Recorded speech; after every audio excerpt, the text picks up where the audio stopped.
I'm Anna Steinberg, 32, and I built my life on discipline and service, quiet wins, steady work, no shortcuts. For years, I carried a marriage, moved when orders changed, fixed the fallout, protected his image. Then outside the base, he spat on me and shouted, "You're nothing without me." In that moment, I made a choice that changed everything. Ever been undermined or humiliated by someone you poured your best into? Share it in the comments. You're not alone. Before I dive in, tell me where you're tuning in from. And if you've ever had to stand up for yourself after being wronged, hit like and subscribe for more true stories about boundaries and reclaiming your worth. What happened next might surprise you. I learned discipline before I learned to tie my shoes. My father was career Navy, and our house ran like a ship, everything in its place, everyone pulling their weight. Mom never complained about the deployments or the sudden moves. She just packed us up and made wherever we landed feel like home. That's what military families do, she'd say. We adapt, we support, we serve something bigger than ourselves. By the time I was 18, those values weren't just lessons, they were bone deep. Loyalty wasn't a choice, it was who I was. When other kids partied through college, I worked 2 jobs and kept my grades up.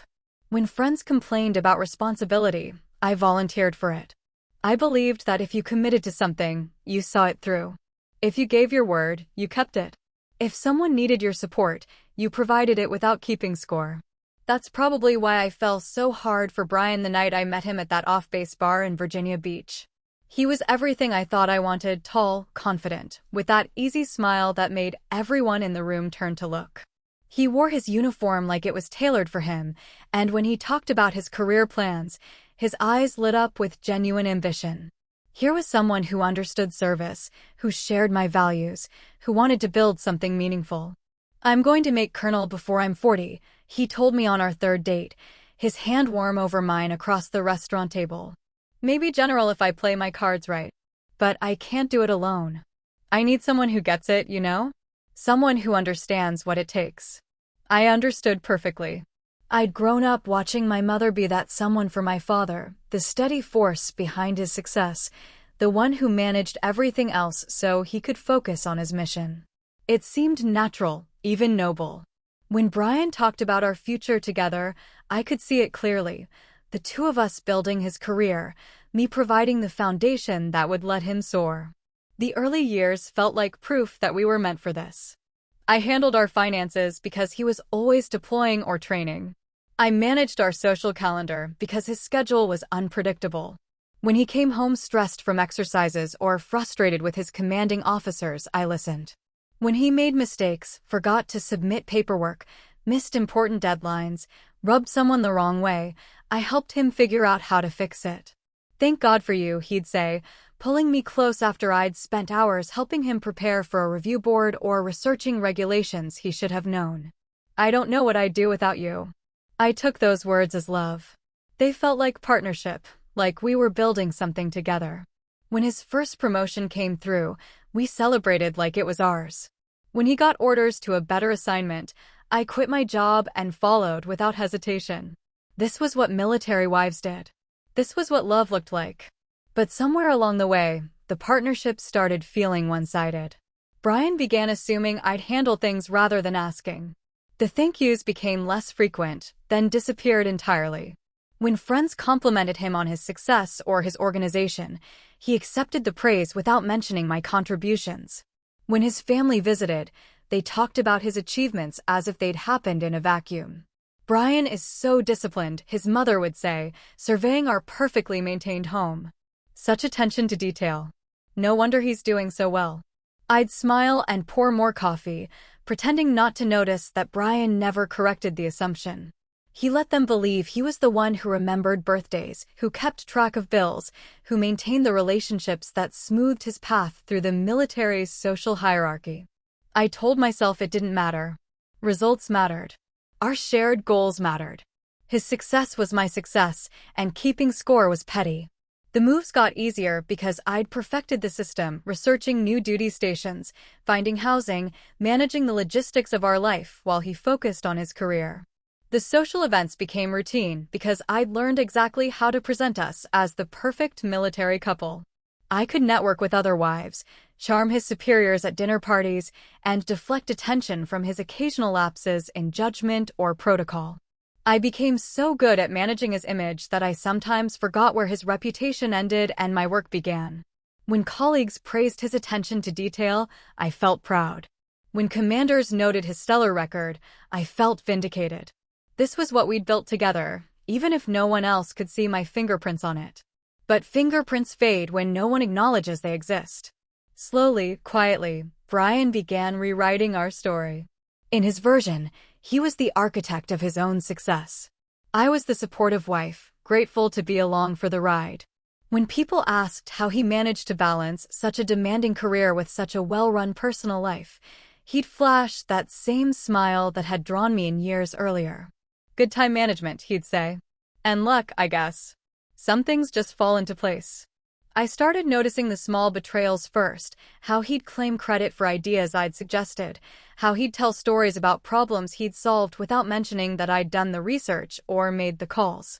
How he'd accept compliments for our home's appearance, our social connections, our financial stability as if they were natural extensions of his own competence rather than the result of my careful, constant work. Still, I told myself it was normal. Marriage required sacrifice, compromise, teamwork. Maybe I was being sensitive, keeping score when I should be celebrating our shared achievements. Maybe this was just how strong partnerships worked, one person in the spotlight, the other providing the foundation. My father had been the face of our family's military service, but my mother's contributions had been just as vital, even if they went unrecognized. I kept adapting, kept supporting, kept serving something I believed was bigger than myself. I didn't realize how much I'd shrunk in the process, or how far we'd drifted from the partnership I thought we were building. I didn't see that Brian had stopped seeing me as his equal somewhere along the way, or that his family and friends were starting to see me the same way he did, as a convenient accessory to his success rather than a person with my own worth. The signs were there, subtle but unmistakable. I just chose not to read them yet. Those small betrayals started adding up like compound interest, growing into something harder to ignore. It wasn't dramatic at first, just a shift in tone, a change in the way Brian spoke to me when we weren't in public. The warm gratitude I'd come to expect after I'd helped him through a crisis became perfunctory, then disappeared altogether. The way he introduced me at events changed from my wife, who keeps me organized, to just my wife, then sometimes to nothing at all.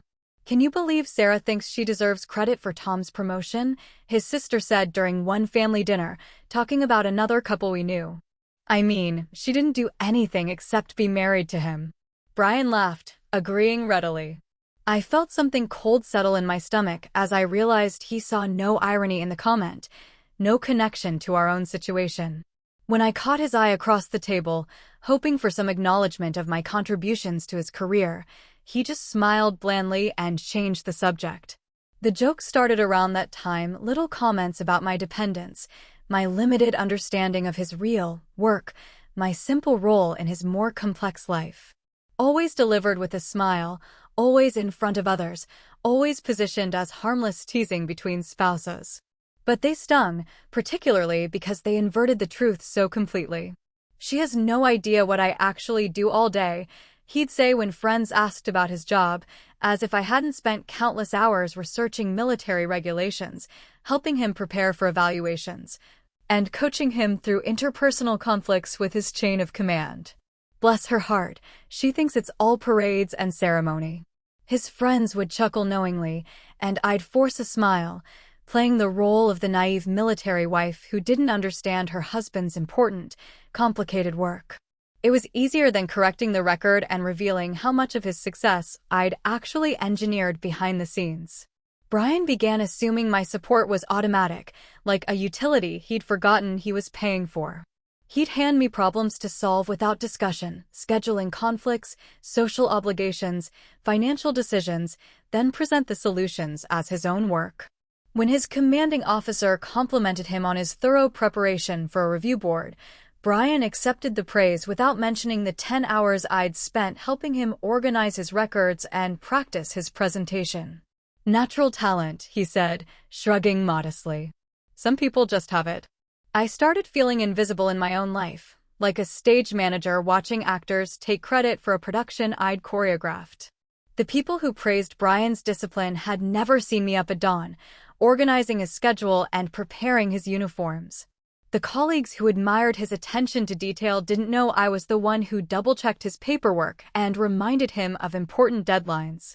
The family members who celebrated his financial responsibility had no idea I was the one actually managing our money. But the worst part wasn't the lack of recognition. It was watching Brian start to believe his own revised history. He began acting as if his success had always been inevitable, as if the careful support system I'd built around him was just the natural order of things. When younger soldiers asked for career advice, he'd share wisdom that was actually mine, delivered with the confidence of someone who'd learned it through personal experience rather than late-night conversations with his wife. The key is staying organized, he'd tell them, having never organized anything more complex than his own sock drawer.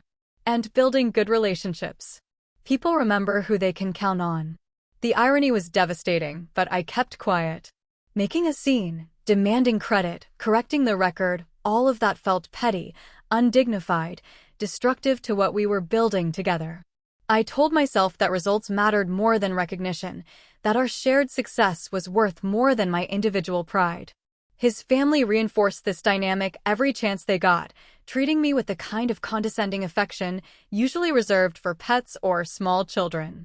They'd praise my cooking, my housekeeping, my ability to keep Brian happy, as if happiness was a service I provided rather than something we created together. When Brian received awards or commendations, they'd congratulate him as if he'd achieved success in spite of marriage rather than because of it. "You're so lucky to have someone who understands your potential," his mother would tell him, patting his hand across the dinner table. Not everyone finds a woman who's content to just be supportive. Content. As if my ambitions had simply evaporated, as if I'd chosen limitation over achievement, as if supporting his dreams meant I'd never had any of my own. I'd given up career opportunities, geographic preferences, personal goals, and social connections to build his success, but his family saw it as natural female sacrifice rather than strategic partnership. Brian never corrected these characterizations.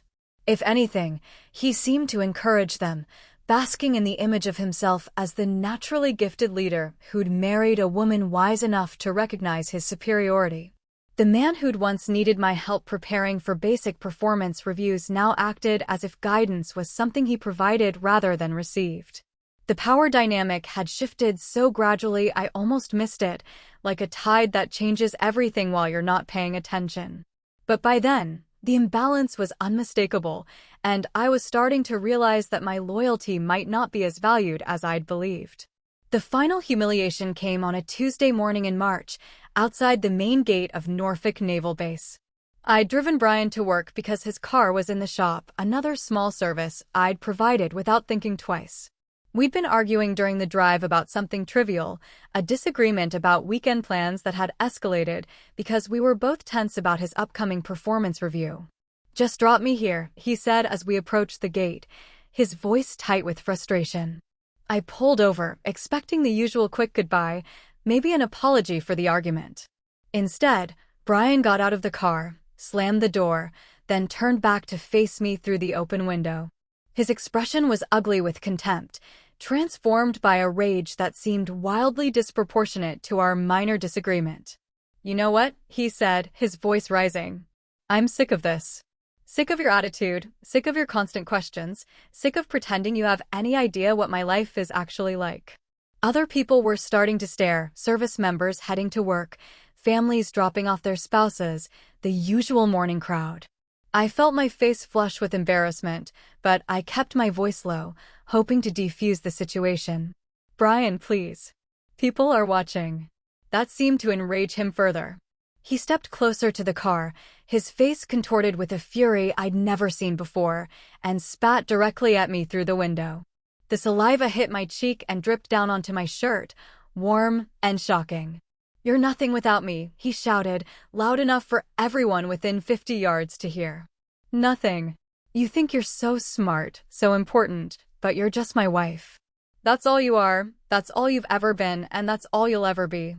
His family had gathered nearby, his brother worked on base, and his parents were visiting that week. Instead of being appalled by his behavior, they stood there nodding, some of them actually smiling with approval. His mother crossed her arms and looked at me with satisfaction, as if she'd been waiting years for Brian to finally put me in my place. "It's about time," his sister said, loud enough for me to hear. "She's been getting too big for her britches." The humiliation was complete, public, and deliberate. Brian had chosen to strip away my dignity in front of a community that knew us both, in front of his family, who clearly supported his cruelty, in front of strangers who would remember the scene long after they forgot our names. He'd reduced 10 years of marriage, partnership, and support to that single phrase, "You're nothing without me." I sat in the driver's seat with spit drying on my face, my hands trembling with shock and rage, watching my husband walk toward the gate with his head held high. His family dispersed, chattering excitedly among themselves as if they'd just witnessed some kind of victory. The morning crowd resumed their routines, leaving me alone with the wreckage of my marriage and my reputation. I drove home in silence, my mind strangely blank.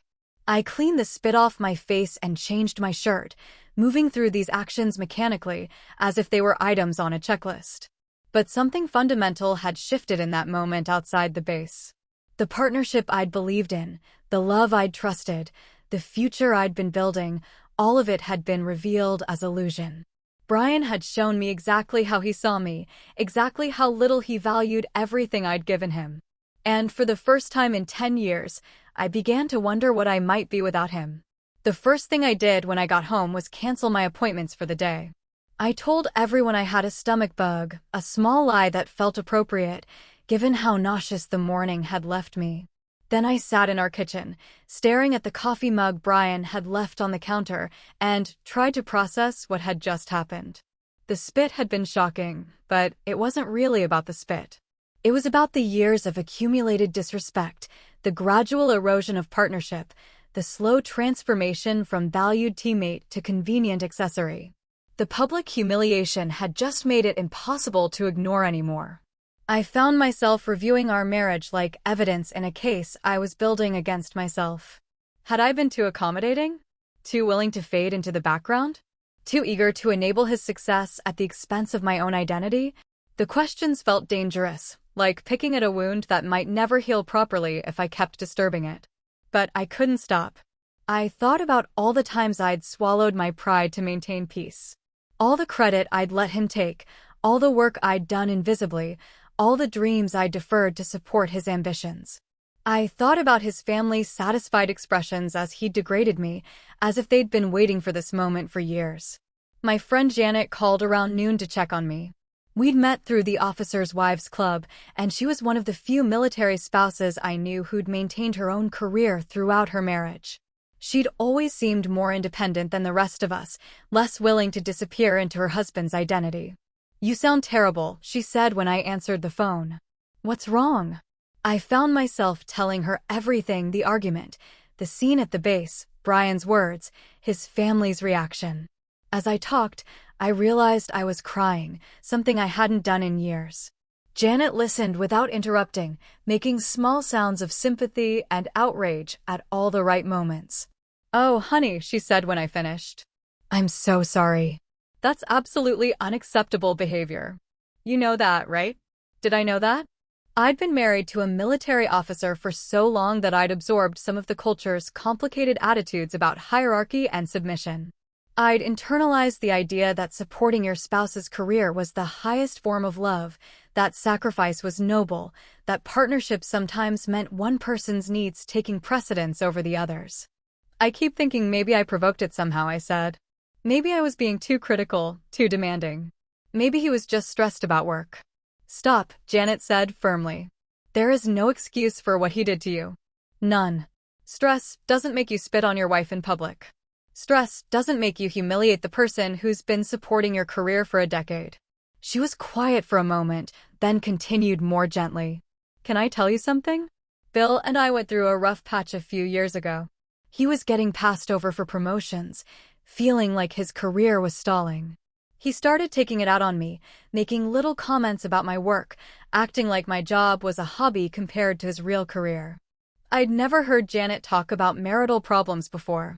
Most military wives I knew maintained a facade of perfect partnership, as if admitting difficulties might somehow damage their husbands' careers. "What did you do?" I asked. "I reminded him that we were supposed to be on the same team," she said. "And when that didn't work, I reminded him that I was perfectly capable of succeeding without him, but he'd never succeeded without me." That got his attention. The conversation stayed with me for the rest of the day. As I moved through our house, cleaning, organizing, maintaining the domestic perfection that supported Brian's image, I started seeing everything differently. The spotless kitchen that impressed his colleagues at dinner parties. The carefully managed social calendar that kept us connected to the right people. The financial stability that let him take professional risks without worrying about consequences. How much of Brian's success was actually mine? How much of his reputation was built on work I'd done invisibly? How much of his career had been possible only because I'd handled everything else? By evening, I'd reached a conclusion that felt both terrifying and liberating. I wasn't nothing without Brian. Brian might be nothing without me. When he came home that night, he acted as if nothing had happened. He kissed my cheek, asked about dinner, complained about his day. The casual normalcy felt like another slap in the face. Did he think I'd simply absorb this morning's humiliation and move on? Did he think so little of me that he expected no consequences for his behavior? "How was your day?" he asked, settling into his chair with a beer. "Fine," I said, my voice steady. "How was yours?" "Busy." The new XO is micromanaging everything. I swear, some people get a little authority and completely lose perspective. The irony was breathtaking, but I just nodded and served dinner. As we ate, Brian talked about his work, his colleagues, his frustrations with military bureaucracy. He didn't apologize for the morning. He didn't acknowledge what he'd done. He acted as if his behavior had been reasonable, justified, maybe even overdue. That night, lying in bed beside my husband, I felt more alone than I'd ever felt in my life. But for the first time in years, I also felt something like clarity. Brian had freed me from any illusion about what our marriage really was. He'd shown me exactly how he valued my contributions, exactly how much respect he had for my dignity, exactly what he thought our partnership was worth. In spitting on me, he'd also released me from any obligation to protect him from the consequences of his choices. I no longer owed him my loyalty, my support, or my silence. For the first time in our marriage, I was free to act in my own interests rather than his. The question was, what did I want to do with that freedom? The decision came to me over the course of the next few days, not as a flash of inspiration, but as a gradual crystallization of resolve.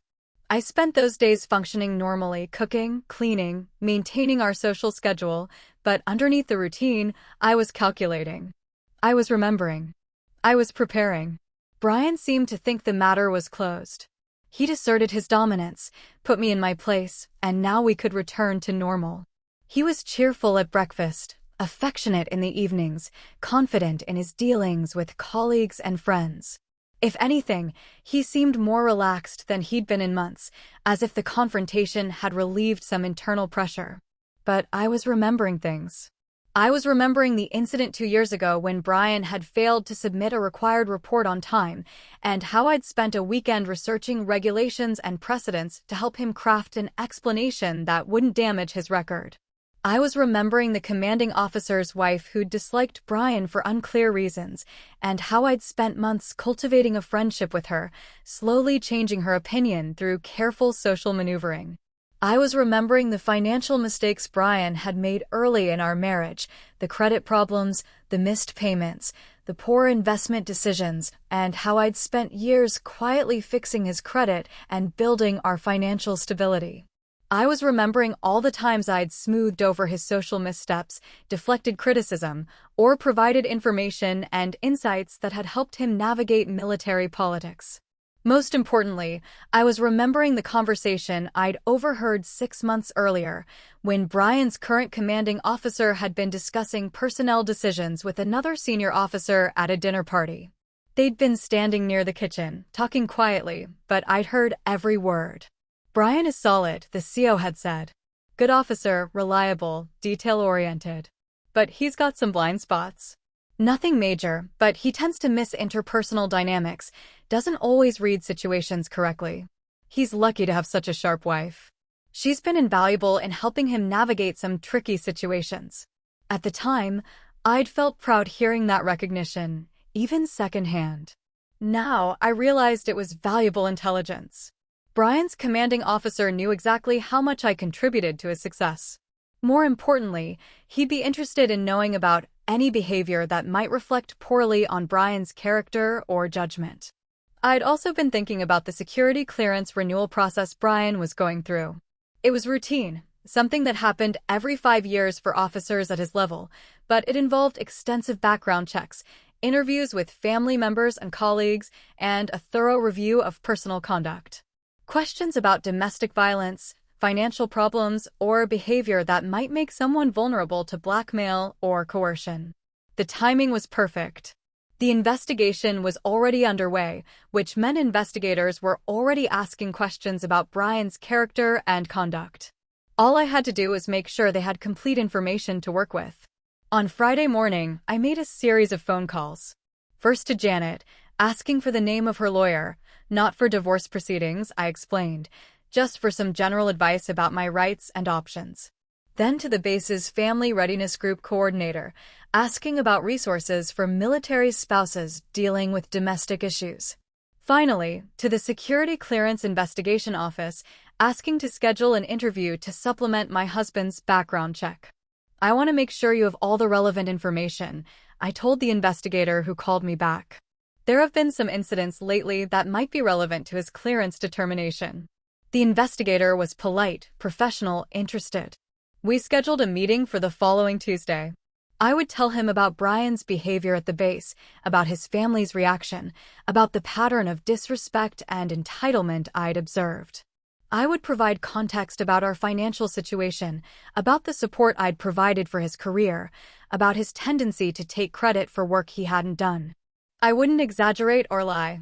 I would simply tell the truth, completely and without the protective editing I'd been doing for years.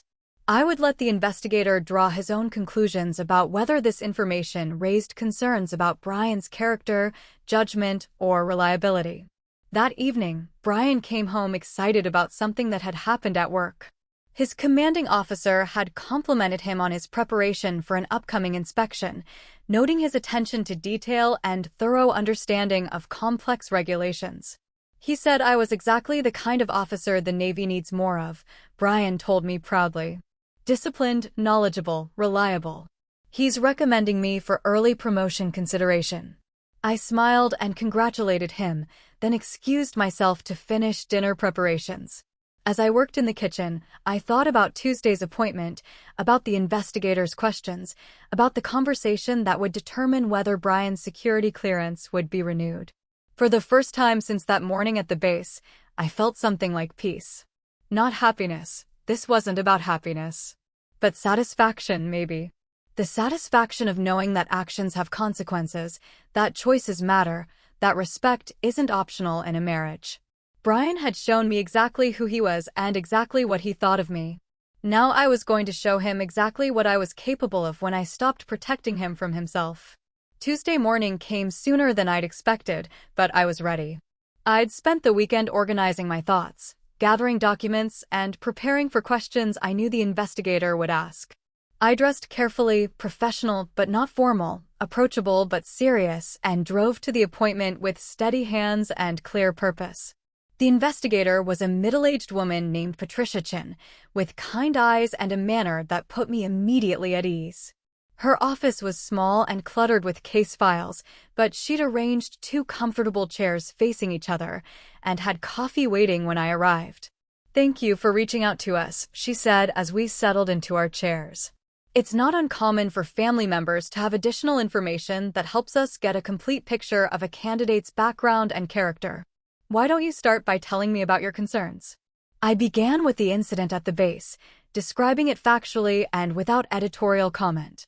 Patricia took notes, asking occasional questions for clarification, but mostly just listening. When I finished describing that morning, she looked up from her notepad. "That must have been very difficult for you," she said. "How long would you say this kind of behavior has been going on?" That question opened a door I'd been waiting years to walk through. I told her about the gradual shift in our marriage, about Brian's increasing tendency to take credit for work I'd done, about his family's attitudes toward me, about the pattern of disrespect that had culminated in that public humiliation. I showed her documents I'd brought, financial records, correspondence, examples of work I'd done to support his career. "I want to be clear," I said at one point. "I'm not trying to sabotage my husband's career. But I think you should know who he really is when he's not performing for his superiors. I think you should understand how he treats the person who's supported him most consistently over the years." Patricia nodded thoughtfully. "These kinds of character issues are exactly what we're looking for in these investigations. Someone's behavior toward their spouse and family often reflects their fundamental values and judgment.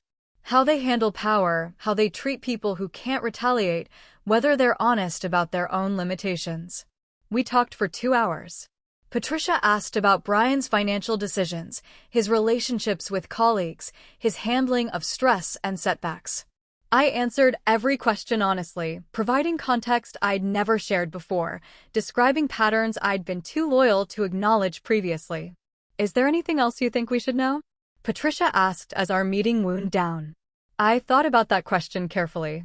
There was one more thing, something I discovered completely by accident the previous week while organizing Brian's desk. A letter from his commanding officer, marked confidential, outlining concerns about Brian's performance on a recent training exercise.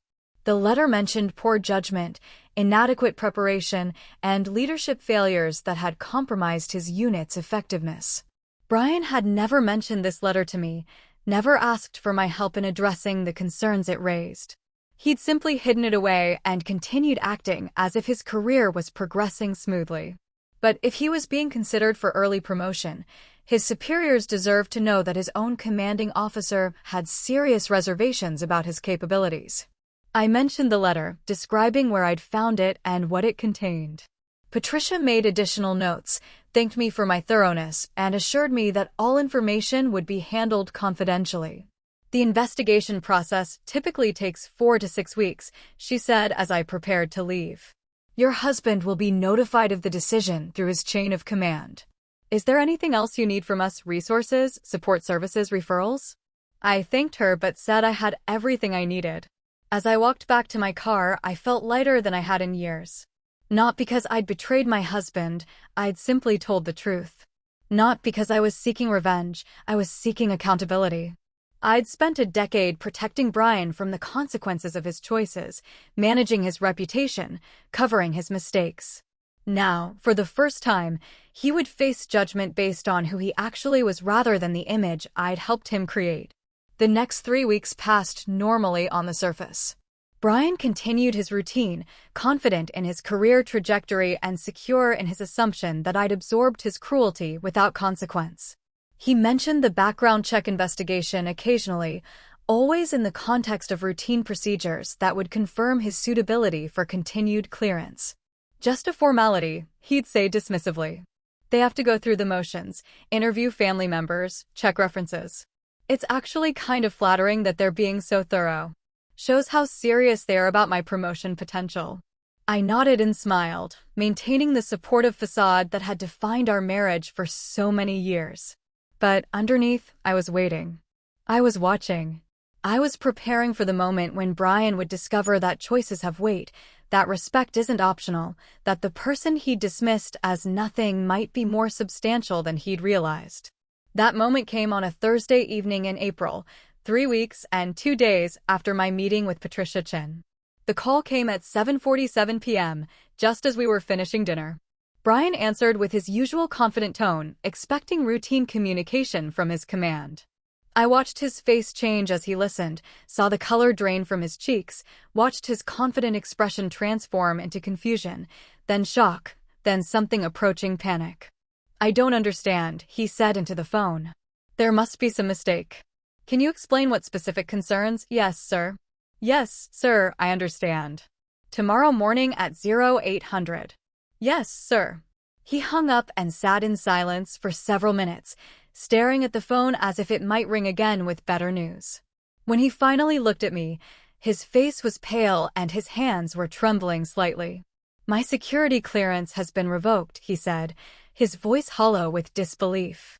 "Effective immediately. I'm being called in tomorrow morning to meet with the commanding officer and the security manager. They said there were significant character and judgment concerns raised during the background investigation." I felt my heart racing, but I kept my expression neutral, concerned but not surprised. "What kind of concerns? Did they give you any details?" "No details. Just that the decision was final and that I needed to report tomorrow morning to discuss next steps." He looked at me with genuine confusion. "I don't understand how this happened. The investigation was supposed to be routine. I haven't done anything wrong." That night, Brian made 49 phone calls. I listened from the bedroom as he contacted friends, colleagues, mentors, anyone who might have influence or information about what had gone wrong.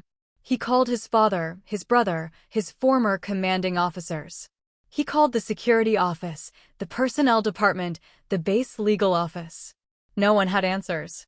No one could help. No one could explain how a routine security clearance renewal had turned into a career-ending catastrophe. Around 3 a.m., I heard him in his office, going through files, looking for something that might explain this disaster. I heard him pull out the confidential letter I'd mentioned to Patricia Chin, the one documenting his performance failures, the one he'd hidden from me for weeks. I heard him curse softly as he realized that investigators might have found it, might have used it as evidence of his dishonesty or poor judgment. But he still hadn't connected my name to his downfall. He still saw me as his ally, his supporter, the person who would stand by him as he fought to salvage his career. When he came to bed just before dawn, exhausted and defeated, he reached for me with the assumption that I would comfort him, that I would help him figure out what had gone wrong. "I'm sorry I woke you," he whispered. "I just can't understand how this happened. Everything was going so well." I held him as he fell asleep, this man who'd spat on me 7 weeks earlier, who'd called me nothing in front of his family, who'd spent years taking credit for my work and dismissing my contributions. I held him and felt nothing but the quiet satisfaction of knowing that justice doesn't always announce itself with trumpets and fanfare. Sometimes it arrives in phone calls at dinner time, in meetings with commanding officers, in signatures on documents that change everything. Sometimes it's delivered by the very people you thought you could treat with impunity, by the partners you assumed would always absorb your cruelty without consequence. Brian would spend the next few months trying to understand what had destroyed his career, trying to appeal decisions that couldn't be appealed, trying to rebuild a reputation that had been exposed as artificial. He would eventually realize that his success had been built on foundations I'd provided, foundations that crumbled when I stopped maintaining them. But that morning, watching him sleep fitfully beside me, I felt something I hadn't experienced in years. The peace that comes from knowing you've finally stopped accepting less than you deserve, the satisfaction of watching choices generate appropriate consequences, and the quiet strength that comes from discovering you were never nothing at all. In the weeks that followed Brian's career collapse, something unexpected happened. Instead of falling apart, I began to thrive. Without the constant emotional labor of managing his image and ego, I had energy for my own interests. Without the need to remain invisible so he could shine, I discovered I had opinions, ambitions, and capabilities I'd forgotten I possessed. The base community's reaction was swift and predictable. Military society is small and gossip travels fast, especially when it involves someone's security clearance being revoked. Within days, everyone knew that Brian's career was over. The whispered conversations stopped when I entered rooms, replaced by awkward silence and averted eyes. But something interesting happened in those first few weeks. People began approaching me differently, as if they were seeing me clearly for the first time. Colonel Peterson, Brian's former commanding officer, made a point of speaking with me at the commissary one morning. "I want you to know," he said quietly, "that your husband's situation doesn't reflect on you in any way. In fact, several of us have been impressed by how you've handled this difficult period with such dignity and composure." I thanked him, but his words stayed with me. For the first time, I was being evaluated on my own merits rather than as an extension of Brian's reputation. The revelation was both liberating and unsettling. How long had I been invisible in my own life? At home, Brian was unraveling systematically. Without his security clearance, he couldn't perform his duties. He'd been reassigned to administrative tasks while his appeal worked its way through the system, but we both knew the appeal was a formality. Security clearances aren't revoked lightly, and they're almost never reinstated once character issues have been identified. He spent his days making increasingly desperate phone calls, calling in favors, trying to find someone with enough influence to intervene on his behalf. He'd wake up energized by some new strategy, some contact who might be able to help, only to end the day defeated by another closed door, another polite but firm refusal. "There has to be something," he'd say, pacing our living room with manic energy. "Someone made a mistake. Someone got bad information. This can't be the end of everything I've worked for." I listened to these monologues with what I hoped looked like supportive concern, but inside I felt detached, analytical. This was what desperation looked like when it belonged to someone who'd never had to face real consequences before. Brian had spent years believing his own mythology, convinced that his success was inevitable, that his talent would always protect him from serious setbacks. The reality was more complex, and I was probably the only person who understood it completely. Brian wasn't incompetent, but he wasn't exceptional either. His career had been built on careful management, strategic relationships, and the kind of behind-the-scenes support that had allowed his modest abilities to look like natural talent. Without that support system, without me, he was revealed as exactly what he was, an average officer with above-average confidence and below-average judgment. 3 weeks after the revocation, Brian received official notice that his appeal had been denied. He came home that evening looking older than I'd ever seen him, carrying the letter like it weighed 50 pounds. "It's over," he said, sinking into his chair. 22 years of service, and it's over. They're offering early retirement, but my pension will be reduced. My reputation is destroyed.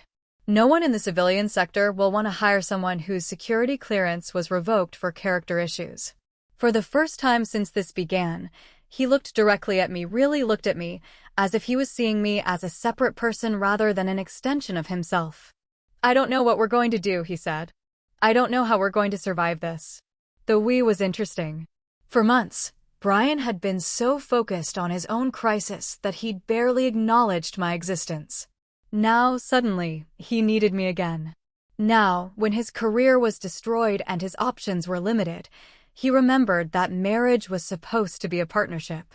But I'd been thinking about our future too, and my conclusions were different from his. I'd been meeting with Janet's lawyer, exploring my rights and options. I'd been researching my own career prospects, updating my resume, networking with people who knew me as an individual rather than as Brian's wife. I'd been imagining what my life might look like if I stopped defining myself by his success and started building my own. "I've been thinking about that too," I said carefully. "About what comes next." Brian looked at me expectantly, waiting for reassurance, for a plan, for the kind of problem-solving support I'd been providing for years. Instead, I handed him a manila envelope I'd been carrying around for 3 days, waiting for the right moment. "What's this?" he asked. "Divorce papers," I said. "I filed last week." The silence that followed was profound. Brian stared at the envelope like it was a live grenade, then at me, then back at the papers. His face cycled through confusion, disbelief, and finally something approaching recognition. "You're leaving me," he said slowly. "You're leaving me now, when I need you most." "I'm leaving you because of who you are," I corrected. "Not because of what happened to your career. Because of how you've treated me, how you've seen me, how you've valued my contributions to our life together."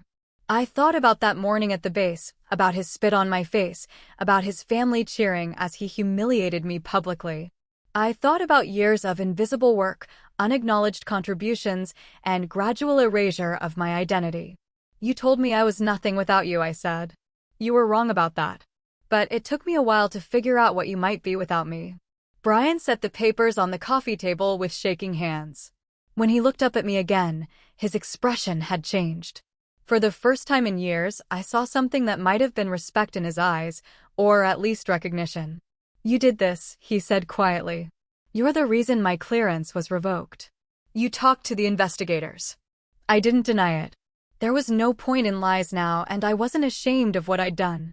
I told them the truth, I said. About who you really are when no one important is watching. About how you treat the person who's supported you most consistently over the years. They drew their own conclusions about what that meant for your character and judgment. Brian was quiet for a long time, processing this information. I could see him working backward through recent months, understanding for the first time how his career had been destroyed, recognizing the role I'd played in his downfall. "So this was all revenge," he said finally. "Everything, the divorce, the investigation, the appeals process, you orchestrated all of it because I hurt your feelings." The characterization was typical Brian, reducing complex motivations to simple emotions, framing accountability as vindictiveness. But I didn't feel the need to correct his interpretation. Let him think whatever made this easier for him to accept. "The divorce paperwork includes a proposed settlement," I said instead. "I think you'll find the terms fair, considering everything." Over the next 2 months, Brian tried various strategies to change my mind. First came anger, accusations, threats, demands that I reconsider what I was throwing away. Then bargaining, promises to change, offers to attend counseling, pledges to treat me with more respect in the future. Finally came something that might have been genuine remorse, late-night conversations where he admitted he'd taken me for granted, acknowledged that he'd been unfair, claimed he finally understood what he was losing. But understanding and change are different things, and I'd learned not to confuse Brian's words with his actual character. He was sorry about the consequences of his behavior, not the behavior itself.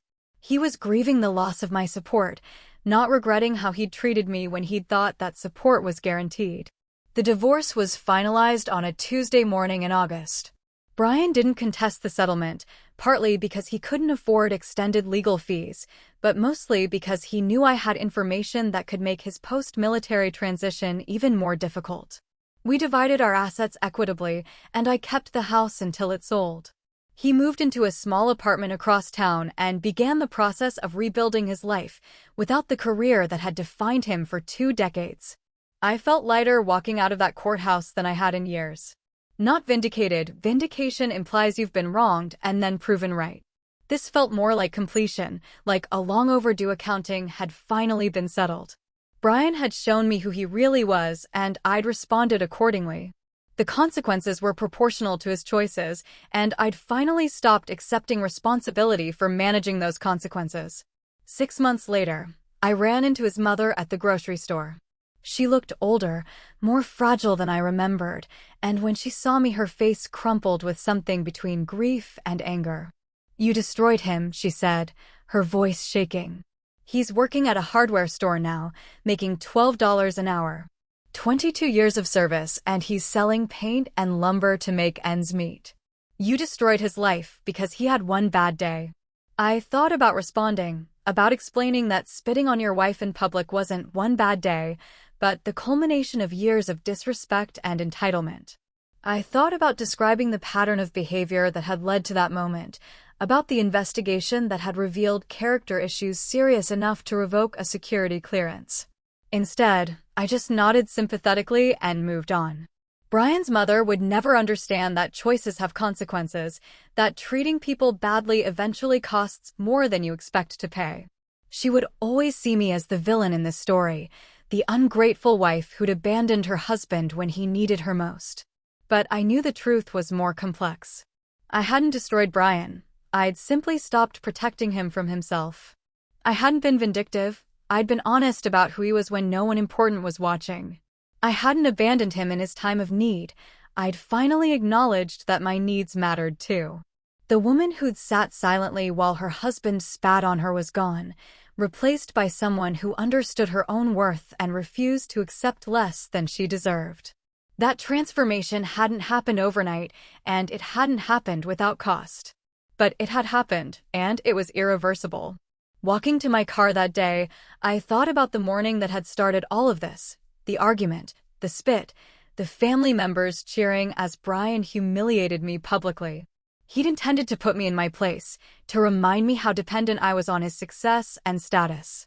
Instead, he'd freed me from any illusion about what our marriage really was. In trying to make me feel small, he'd helped me remember how substantial I actually was. In telling me I was nothing without him, he'd motivated me to discover exactly what I was capable of on my own. The irony would have been funny if it hadn't taken me 10 years to understand it. But understanding had come, eventually, along with the courage to act on it. And now, finally, I was free to find out who I might become when I stopped defining myself by someone else's limitations and started honoring my own strength. 2 years after our divorce was finalized, I was having coffee with Janet when she brought up Brian for the first time in months. We'd maintained our friendship through the difficult transition period, and she'd been invaluable in helping me rebuild my professional network and personal confidence. "I heard he got married again," she said casually, stirring sugar into her latte. "Some woman he met at the hardware store where he was working. Apparently she has 2 kids from a previous marriage and doesn't mind that he's starting over at 45. I felt a brief flicker of something, not jealousy exactly, but curiosity about whether Brian had learned anything from our marriage's collapse. Had he become more appreciative, more respectful, more aware of partnership dynamics? Or had he simply found someone with lower expectations, someone who didn't know what he was capable of when he felt secure and entitled? Good for him, I said, and meant it. Everyone deserves a second chance to get things right. Janet studied my face carefully. "You're really okay with this?" No residual feelings about him moving on. I considered the question honestly. The Brian who'd spit on me outside the naval base felt like a character from someone else's story now, someone I'd known peripherally rather than intimately. The anger I'd carried for months after our confrontation had faded into something more like anthropological interest, curiosity about human behavior rather than personal investment in outcomes. "I hope he's learned something," I said finally. "I hope he treats her better than he treated me. But mostly, I'm grateful that whatever he's learned or not learned isn't my responsibility anymore." My own life had evolved in directions I couldn't have imagined during those years of managing Brian's career and reputation. I'd returned to school, earning a master's degree in nonprofit administration that had led to a job with a veterans services organization. The work was demanding but meaningful, and I was good at it, good in ways that had nothing to do with supporting someone else's ambitions.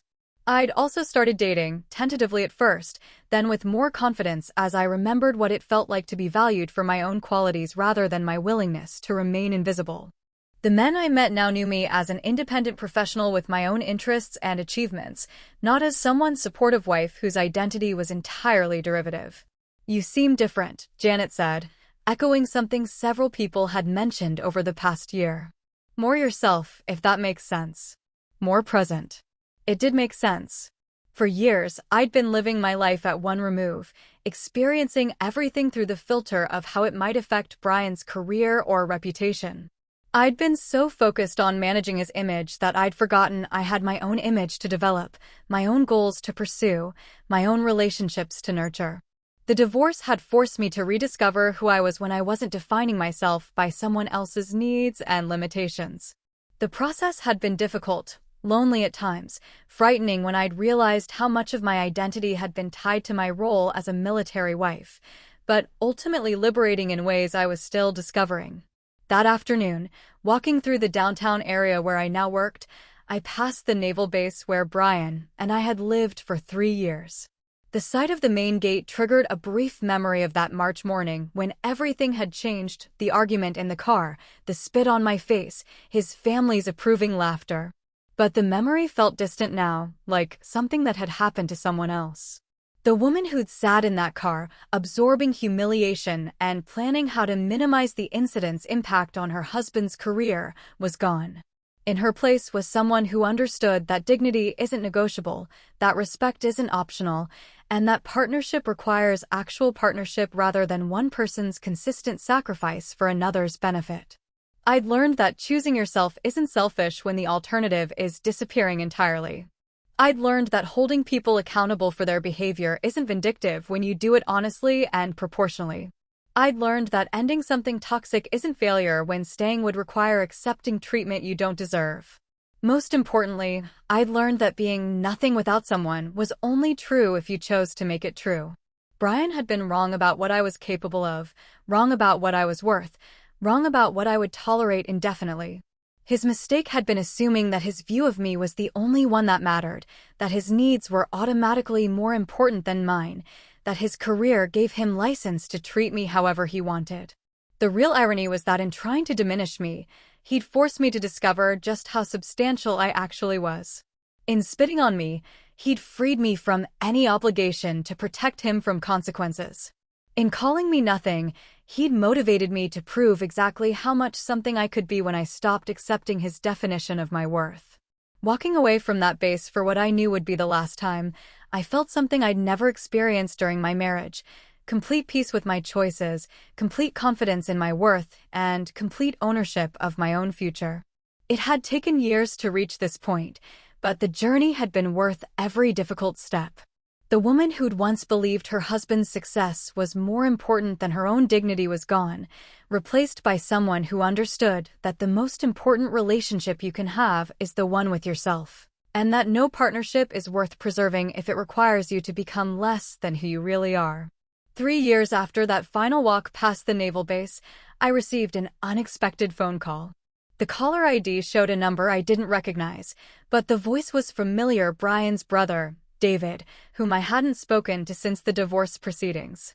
"I hope you don't mind me calling," he said, his voice uncertain. "I got your number from Janet. I wanted to talk to you about Brian." My first instinct was to decline politely and end the call. The chapter of my life that included Brian and his family was closed, and I had no interest in reopening it. But something in David's tone made me pause, not the entitled demand I remembered from family gatherings, but something that sounded almost like humility. "What about Brian?" I asked. "He's in the hospital," David said. "Heart attack. He's stable now, but it was touch and go for a while. The doctors say stress was a major factor." I felt a familiar tightness in my chest, not the sharp pain of fresh grief, but the dull ache of old sympathy. Despite everything that had happened between us, Brian and I had shared 10 years of marriage, countless memories, genuine affection before it all went wrong. Hearing that he was suffering didn't bring me satisfaction, just a tired kind of sadness. "I'm sorry to hear that," I said. "Is there something specific you wanted to tell me?" David was quiet for a moment. "He's been asking for you. Not constantly, but when he was conscious after the surgery, your name was one of the first things he said. The doctors think he might not make it through the next few days, and I thought maybe you'd want to know." I thanked David for calling and promised to think about what he'd told me. After hanging up, I sat in my office overlooking the city park where I often walked during lunch breaks, trying to sort through the complicated emotions his news had triggered. Did I want to see Brian again? Did I owe him that much after everything? Was visiting him an act of compassion or a form of self-torture? Would seeing him weak and vulnerable satisfy some lingering need for vindication, or would it just reopen wounds I'd worked hard to heal? That evening, I called Janet to talk through my confusion. She listened patiently as I worked through my conflicted feelings, offering occasional questions, but mostly just letting me process out loud. "You don't owe him anything," she said finally. "But that doesn't mean you shouldn't go if part of you wants to. Sometimes closure comes from unexpected places. What if seeing him just brings back all the anger?" I asked. "What if I realize I'm not as healed as I thought I was?" "Then you'll deal with that too," Janet said. "You're not the same person you were when you left him. You're stronger now, more sure of yourself. Whatever happens, you can handle it." The next morning, I drove to the hospital. The cardiac intensive care unit was quiet and sterile, filled with the soft beeping of monitors and the hushed conversations of worried families. Brian was in room 314, according to the nurse who directed me down a long hallway lined with identical doors. I stood outside his room for several minutes, gathering courage. Through the small window, I could see him lying in the hospital bed, looking smaller and more fragile than I remembered. He was awake, staring at the ceiling with the unfocused expression of someone heavily medicated. When I finally knocked and entered, he turned his head toward the door with obvious effort. His eyes widened when he saw me, and for a moment he looked like the young officer I'd fallen in love with 20 years earlier, vulnerable, hopeful, uncertain. "You came," he said, his voice raspy from the breathing tube that had been removed that morning. "David called me," I said, taking the chair beside his bed. "He said you'd been asking for me." Brian nodded slowly. "I wasn't sure you would. Come, I mean. I know I don't have any right to expect it." We sat in silence for a while, both of us navigating the strange territory of this reunion. The man in the hospital bed was undeniably the same person who'd spit on me outside the naval base, but he was also somehow different, diminished not just by illness, but by what looked like genuine reflection. "I've had a lot of time to think," Brian said finally. "About what happened between us, about the choices I made, about who I was during our marriage. The doctors say stress contributed to this heart attack, and I know most of that stress came from trying to rebuild my life after losing everything I thought mattered." He paused, breathing carefully. "But lying here, thinking I might not make it, I realized that what I lost wasn't really everything. It was just the things I thought defined me. The real loss was you, not because you left, but because of why you left. Because of who I became and how I treated you." I listened without responding, unsure whether this was genuine insight or the kind of deathbed clarity that might evaporate if he recovered fully. But something in his expression suggested this wasn't a performance. He looked exhausted by the weight of his own recognition, worn down by finally seeing himself clearly. "I know it's too late for apologies," he continued. "I know saying sorry doesn't undo the damage. But I wanted you to know that I finally understand what I put you through, what I threw away, what I lost when I lost your respect." "What made the difference?" I asked. "What made you finally see it?" Brian smiled ruefully. "My new wife left me 6 months ago. Different reasons than yours, but the same pattern. I was doing it again, taking credit for her work, dismissing her contributions, treating her like she existed to support my recovery rather than as a person with her own needs and goals." The irony was striking, but I felt no satisfaction hearing it. If anything, I felt sad that it had taken another failed relationship for Brian to recognize patterns that had been obvious to everyone except him. "She told me something before she left that stuck with me," Brian said. "She said I was like a black hole. I took in everything around me, all the support and effort and love, but I never gave anything back. I just consumed it and expected more." He looked directly at me for the first time since I'd entered the room. "You tried to tell me that for years, didn't you? In subtle ways, in conversations I dismissed, in looks I ignored. You tried to show me what I was doing wrong, but I was too arrogant to listen." I thought about those years of careful attempts to address our growing imbalance, the gentle suggestions that had been brushed aside, the direct conversations that had been reframed as nagging or neediness. Brian was right. I had tried to fix things, tried to restore some equity to our partnership. But I'd also enabled the dysfunction by continuing to provide support even when it wasn't reciprocated or appreciated. "We both made mistakes," I said. "I should have insisted on better treatment instead of hoping you'd recognize the problem on your own. I should have set boundaries instead of waiting for you to respect limits I never clearly established." Brian shook his head weakly. "Don't do that. Don't take responsibility for my behavior. That's something else I've learned. I spent years blaming other people for my problems, making my failures everyone else's fault. You weren't responsible for making me treat you better. I was responsible for recognizing how lucky I was to have your support and respecting it accordingly." We talked for another hour, covering ground we'd never successfully navigated during our marriage. Brian asked about my work, my new life, my hopes for the future. I told him about the nonprofit, about returning to school, about discovering interests and capabilities I'd forgotten I had. He listened with what seemed like genuine curiosity and pride, as if he was finally seeing me as a complete person rather than an extension of his own needs. When visiting hours ended, I stood to leave. Brian reached for my hand, carefully, asking permission with his eyes before making contact. "Thank you for coming," he said. "And thank you for leaving when you did. I know that sounds strange, but if you hadn't forced me to face consequences, I might never have learned anything. I might have kept treating people badly indefinitely." I squeezed his hand gently. "I hope you recover completely. I hope you use whatever time you have left to build better relationships, to treat people the way they deserve to be treated. I hope so too, Brian said. And I hope you know that everything good that's happened in your life since we divorced, you earned that. You are always capable of amazing things. I just made it hard for you to see it. Driving home from the hospital, I felt something I hadn't expected: peace. Not closure, exactly, but a sense of completion that had been missing despite my successful rebuilding efforts. Seeing Brian acknowledge his mistakes and take responsibility for his behavior didn't change our history, but it validated my decision to leave and confirmed that growth was possible even for people who'd seemed incapable of self-reflection. Brian did recover, though it took months of rehabilitation and lifestyle changes. We didn't maintain contact, but through mutual acquaintances I heard that he'd taken early retirement from his hardware store job and started volunteering with veterans organizations. He'd apparently become someone who listened more than he talked, who asked questions about other people's experiences rather than dominating conversations with his own stories.